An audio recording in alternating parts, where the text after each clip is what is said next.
All right. What's going on, everybody? What's going on, YouTube gang? It's your boy GZTV. Have we reached 100 subscribers? Because I'm not going to do a big celebration. That is kind of cringy, but oh my goodness. We're close.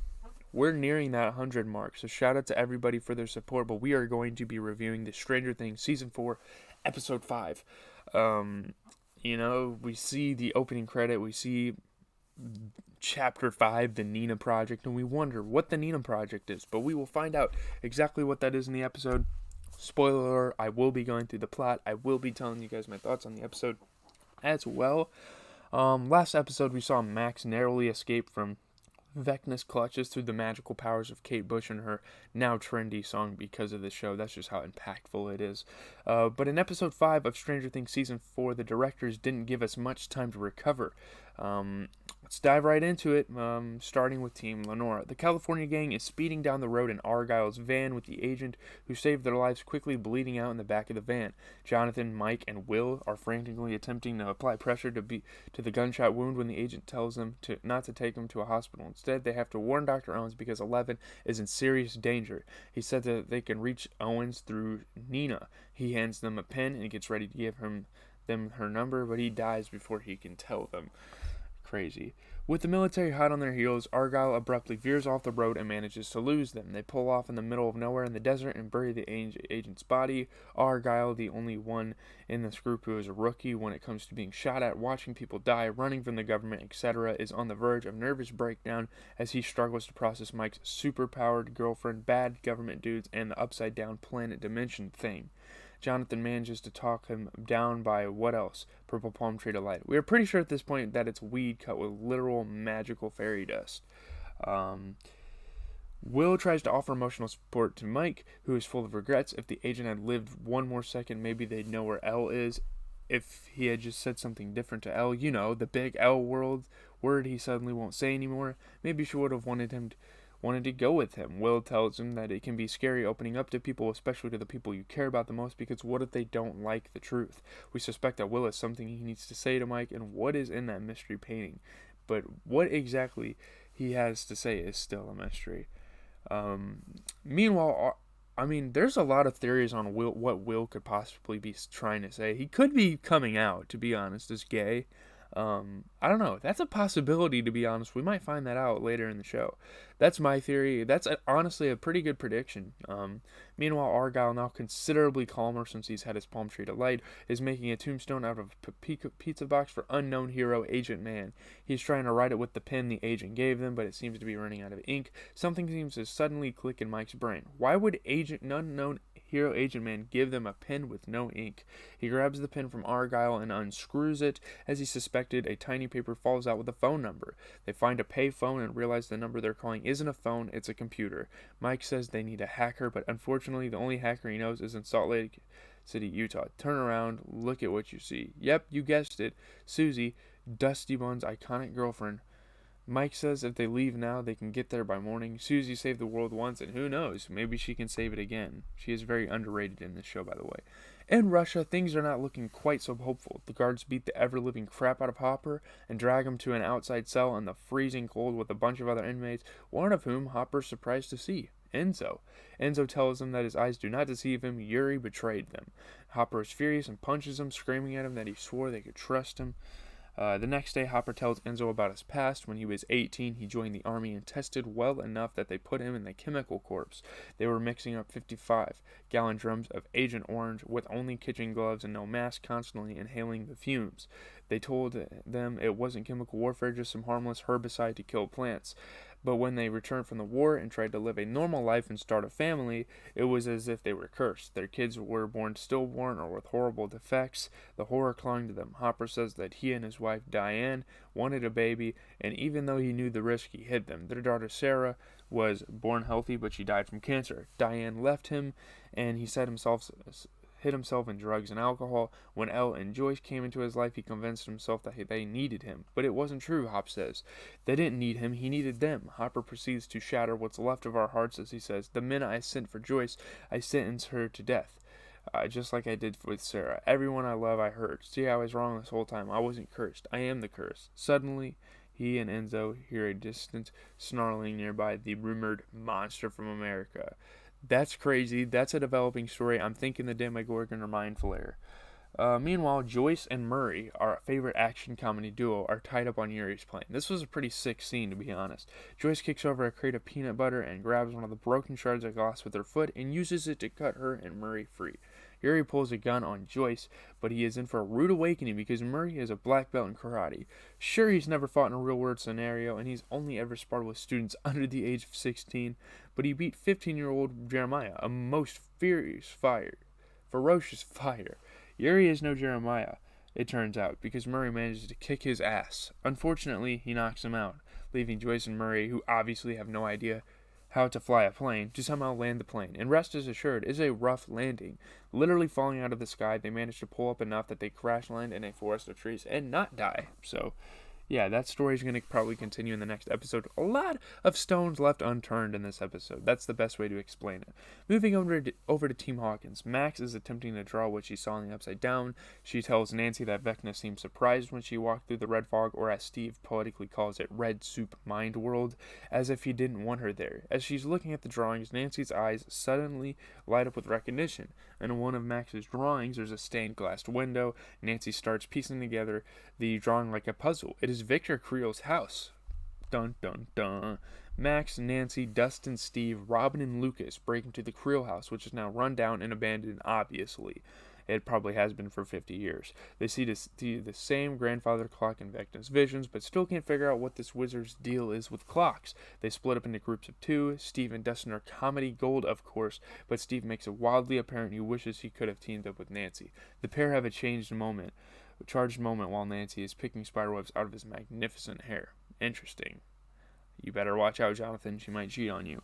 Lucas and Max, who is listening to Kate Bush on a 46-minute loop, share a sweet moment. We agree with Lucas. It's so nice to see our girl Max laugh again, because she has been very somber the entire series. The group comes back together when they notice the flickering lights throughout the house. Just like how Joyce knew Will was on the other side because of the Christmas lights, the group realizes that Vecna must be there with them right now, but in the Upside Down. They follow the lights until they arrive in the attic. In the Upside Down, Vecna is charging, preparing to take his next victim, Patrick, who is still helping Jason hunt down Eddie. Another stone unturned in this situation. Jason and Patrick, unfortunately for Eddie, have narrowed down their list of places to search and pay a visit to, oh no, Reefer Rick's. Eddie makes a desperate attempt to escape and takes a rowboat out to the lake. He is frantically rowing while Jason and Patrick dive in and swim after him. Patrick suddenly hears the sound of a clock and his body is yanked underwater before, to Eddie and Jason's horror, which Eddie has seen this firsthand once already. Crazy. He flies out of the water and hovers in the air. Of course, you know what happens next. His bones start to snap, and in the Victor Creel's house, the lights in the attic start shattering, which means he claimed a victim. Finally, that brings us to our superhero. 12 hours earlier, Elle and Owens pull into a top-secret science lab in the desert of Ruth, Nevada, in an abandoned ICBM, fancy bomb shelter. Now it's been repurposed to hold something even more powerful than a bomb. 11. Elle is sort of like a celebrity down there, according to Owens, for all the scientists who have given up their lives because they believe that she is the cure the world needs. Owens introduced Elle to Nina. This is what we learn. We learn is not a who, but a what. Nina is a computer program. What exactly it is yet to be seen because, according to, surprise, a very much alive Dr. Brenner. If we told you, it would ruin the surprise. He's alive. We thought he died by Elle, but he's alive. Elle, horrified at what now seems very much like a trap, turns and runs. As any of us would, the guards grab her and hold her down while they give her an injection to her neck, knocking her out. 11 wakes up in a very familiar room, in a very familiar, we'd go so far as to say iconic hospital gown. The walls are bare except for a drawing of stick figures. Her and Papa holds hands in the rainbow room.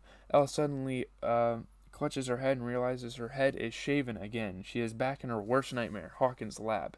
She walks into the rainbow room and an orderly newcomer gives her a weirdly unnerving smile as he greets her. I don't know who this guy is in the story, but it's a new character, so that's interesting.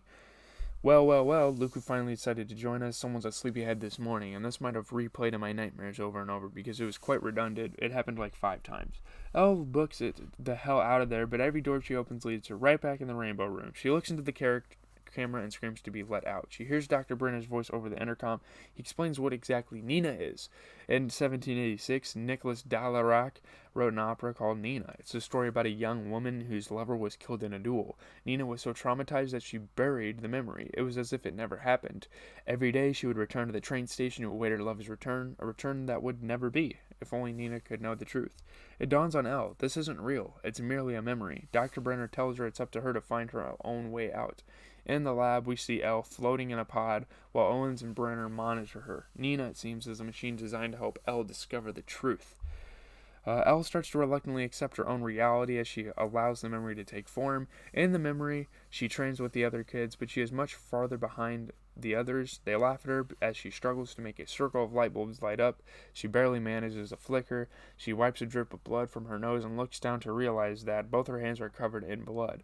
Lady Macbeth style. Petrified, she suddenly hears screaming faintly in the distance. She runs down the hallway and sees mangled bodies. In real life, Elle is going into arrest.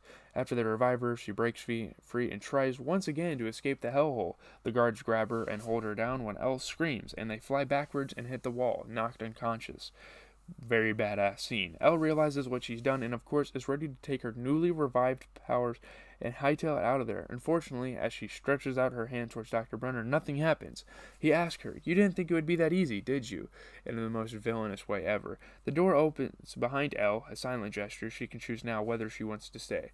But it's clear that without Brenner, her powers might not ever come back fully. She tentatively takes his outstretched hand. "Papa," she says. "Daughter," he responds back as she takes his hand, and they walk back into the facility. It looks like Hawkins will soon see the return of its superhero, but the road ahead is not going to be pleasant. And we will see that in the next... What the fuck? Jeez, 2K's dropping some crazy packs. Wow. Okay. We're going to be getting on 2K, by the way, for our Twitch stream, but man, that was a good episode. Very iconic scene you see on my screen right here with the guy circling around with the flashlights. I think that was a really cool scene. Very good directing, very good shots, but it's a good episode. I wouldn't say it's anything crazy. You know, it's pretty action-packed. There's a lot of turmoil that goes on in this episode. Again, a lot of stones unturned. We still have 2 more episodes to figure out how this volume is going to come to an end, because again, a month from now we're going to be getting another probably 7 episodes of Stranger Things, if I'm going to be honest with you. And if Stranger Things wants to do it bigger, they possibly can and give us even more. That would be nuts. But yeah, very, very excited, overwhelmingly excited for how the rest of the season's going to go. I'm going to finish it today because my cousin already did. He binged it, of course, that man. We were going to watch it on vacation, but I'm not mad at him because that actually gives me an opportunity to cover it on the channel first and foremost before I go on vacation and leave you guys with a week of nothing. So, yeah, that's going to do it for those videos. They're my review videos anyways. Later tonight, be on the lookout for a new segment for an NBA Finals recap because it is going to be Game 1. Celtics are playing in less than 9 hours, so that's a lot of time. But I'm going to go hop on 2K for a little bit on my Twitch channel. Make sure you pop out. We're going to be playing some music, vibing out. And yeah, Post Malone, album reaction and review. Fully edited video coming out tonight on the channel.